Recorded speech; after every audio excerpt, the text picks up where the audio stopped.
Matthew chapter 8.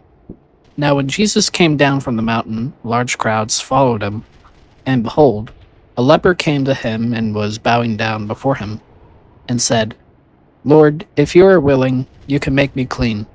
And Jesus stretched out his hand and touched him, saying, I am willing, be cleansed. And immediately his leprosy was cleansed. And Jesus said to him, See that you tell no one, but go, show yourself to the priest and present the offering that Moses commanded, as a testimony to them. And when Jesus entered Capernaum, a centurion came to him pleading with him, and saying, Lord, my servant is lying paralyzed at home, fearfully tormented. And Jesus said to him, I will come and heal him. But the centurion said, Lord, I am not good enough for you to come under my roof, but just say the word, and my servant will be healed. For I also am a man under authority, with soldiers under me.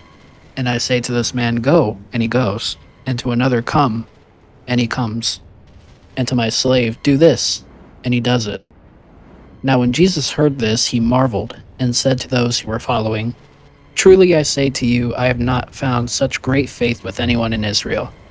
And I say to you that many will come from the east and the west, and recline at the table with Abraham, Isaac, and Jacob in the kingdom of heaven. But the sons of the kingdom will be cast out into the outer darkness. In that place there will be weeping and gnashing of teeth. And Jesus said to the centurion, Go, it shall be done for you, as you have believed. And the servant was healed that very moment. When Jesus came into Peter's home, he saw his mother-in-law lying sick in bed with a fever. And he touched her hand, and the fever left her. And she got up and began waiting on him. Now when evening came, they brought to him many who were demon-possessed, and he cast out the spirits with a word, and healed all who were ill, in order to fulfill what was spoken through Isaiah the prophet, saying, He himself took our infirmities, and carried away our diseases. Now when Jesus saw a crowd around him, he gave orders to depart to the other side of the sea. Then a scribe came and said to him, Teacher, I will follow you wherever you go. And Jesus said to him, The foxes have holes, and the birds of the air have nests, but the Son of Man has nowhere to lay his head. And another of the disciples said to him, Lord, permit me first to go and bury my father.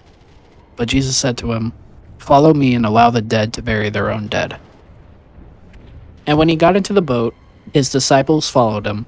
And behold, there arose a great storm on the sea, so that the boat was being covered with the waves.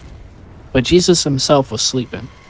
And they came to him and got him up, saying, Save us, Lord, we are perishing. And he said to them, Why are you so cowardly, you men of little faith? Then he got up and rebuked the winds and the sea, and it became perfectly calm.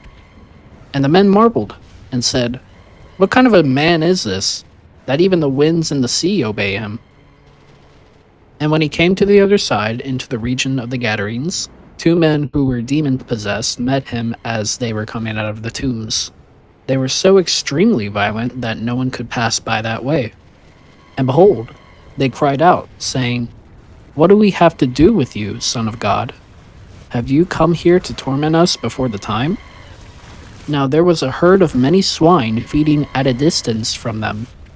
And the demons began to plead with him, saying, If you are going to cast us out, send us into the herd of swine. And he said to them, Go. And coming out, they went into the swine. And behold, the whole herd rushed down the steep bank into the sea and perished in the waters. Now the herdsmen ran away and went to the city and reported everything, including what had happened to the demoniacs. And behold, the whole city came out to meet Jesus. And when they saw him, they pleaded with him to leave their region.